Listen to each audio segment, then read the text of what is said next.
Let's kick off the show with the issue of climate change.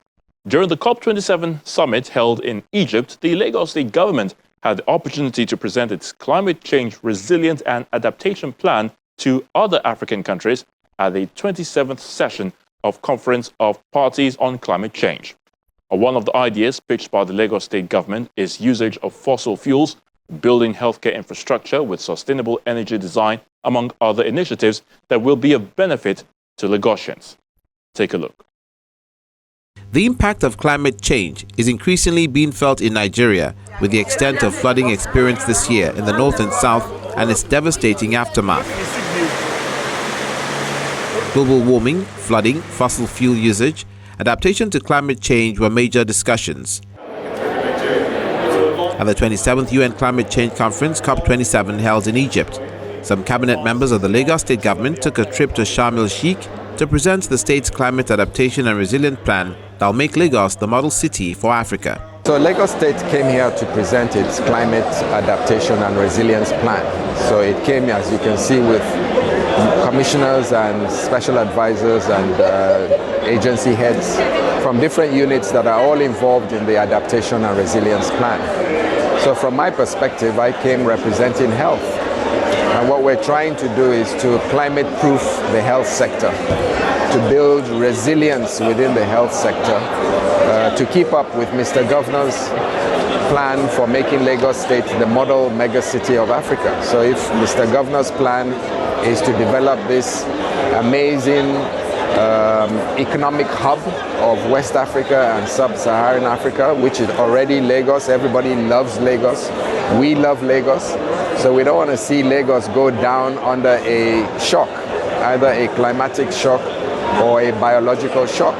So when we're attracting investors, one of the most important things to show them is that Lagos is a healthy city, and that if you have health issues, you can receive international benchmark health care in the city.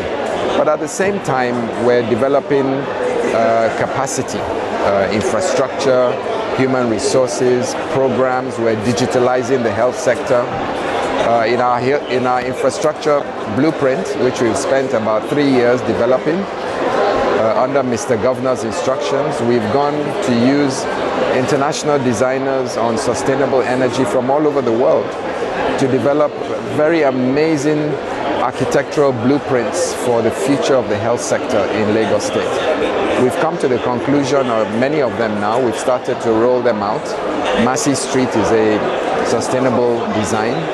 Our new primary healthcare facilities, we're just starting to build the first of many. They're all naturally cool buildings, good ventilation, solar panels, renewable energy. They won't depend on the grid for their power most of the time.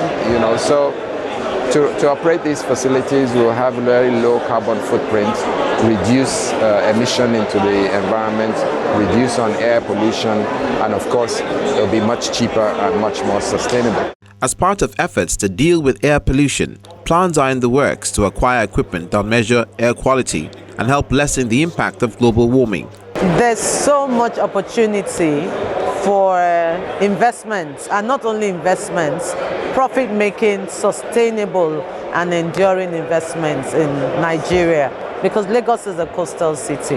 The water economy is growing, blue economy is growing. We're looking at shifting from fossil fuels, we're looking at shifting from ground transportation into water transportation, and all these things bring in interest and money. So we have made a lot of pitches. We are happy to say that compared to COP26, we have signed agreements here in COP27 for multilateral and internationals to come invest in Lagos State. Lagos is a blank drawing sheet to deal with air pollution, to get indices, to sell your air quality monitoring machines. They're needed in Lagos. We have found industries who are willing to technically support and also support with human resource and capacity development. So the project is growing. We intend to go to as many communities as we can go to until it becomes climate change, air pollution is not an event, it's a way of life, and that is what we are hoping to achieve.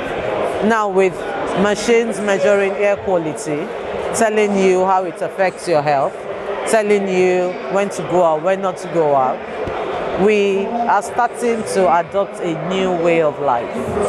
We want television stations to report real-time online the status of the air quality in Lagos State. And with big companies here, companies that sell this equipment, both mobile and stationary, I think we have gained some traction in attracting them towards this project. Because this is the COP for action, the COP for adaptation. And Lagos State, like you know, is a coastal state. And when you look at the trajectory of greenhouse gas emissions, you will find out that what we really need to do as Lagos is to adapt. And to adapt, therefore, requires two things. The investors are concerned about proper planning. They are concerned about political will.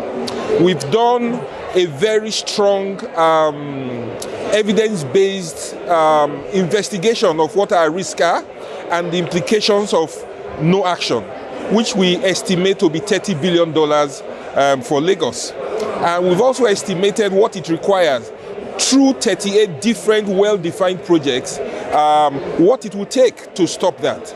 And we estimate that to be $8 billion. Therein stands what we call the socio-economic return on investment, because people are also saying, what's the return on investment? If you are investing $5 billion to save $30 billion, right, you then see the return. And we need to take that action because of what Lagos means to the African continent. You can imagine what can happen if Lagos is flooded. It can displace over 2 million people, and that can destabilize the West African sub-region. So we need to act. We will not wait. We are used to acting, but we are here in COP27 to invite the world to join us because Lagos presents the best chance of that collaboration. In the meantime, the ministry in charge of energy and mineral resources is taking steps to achieve net zero plan, which is being supported by private partners.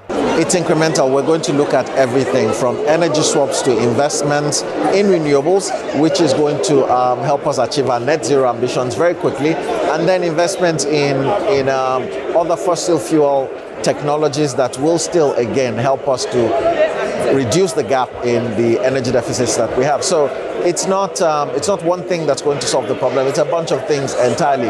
Now, back to your point, the grid supplies 800 megawatts in Lagos. People on their own supply about 4,000 gigawatts using diesel generators. If we're able to displace that, then we've gone a long way to achieving our net zero ambitions. So it's not, we're already emitting a lot. I mean, compared to the rest of the world, we're not. But compared to Lagos, which in our opinion is a very crowded city, less than 0.4% of Nigeria's land mass and about 12% of Nigerians live in Lagos from every tribe. The emissions levels are unacceptable.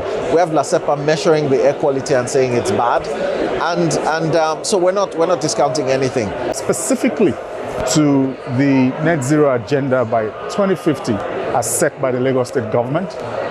If you are in Lagos, by the first quarter of 2023, you'll be able to jump on buses that are 100% electric. That is our way of decarbonizing in partnership with Lagos State government through Lamata, the public transport system in Lagos. Lagos, as you know, has about, say, 7 million commuters daily, north of that. And the public transport system in Lagos has historically been one that's been driven by internal combustion engine vehicles. This contributes about, on average, 50 to 55% of the carbon emissions that we see in Nigeria. And by cleaning up the transport system in Lagos, we help to fast track the achievement of net zero by 2050. Also, we are investing in a 1 gigawatt capacity wind energy plant in Lagos, coastal or near shore Lagos, because as you know, Lagos has a huge energy demand, perhaps the largest energy demand across the country. And they are not exempt from the challenges around energy generation and distribution that we experience across the country. Therefore, it is important to us that as we help Lagos scale up access to energy, we must make sure that it's done in a renewable way. So that's why we're going to invest in a 1 gigawatt wind energy project for Lagos State. And we're also going to invest in a 1 gigawatt capacity solar module assembly plant in Lagos. And what this means numbers-wise is, say, if a solar panel is 500 watts, we will invest in a plant that will assemble 2 million units of solar panels every year.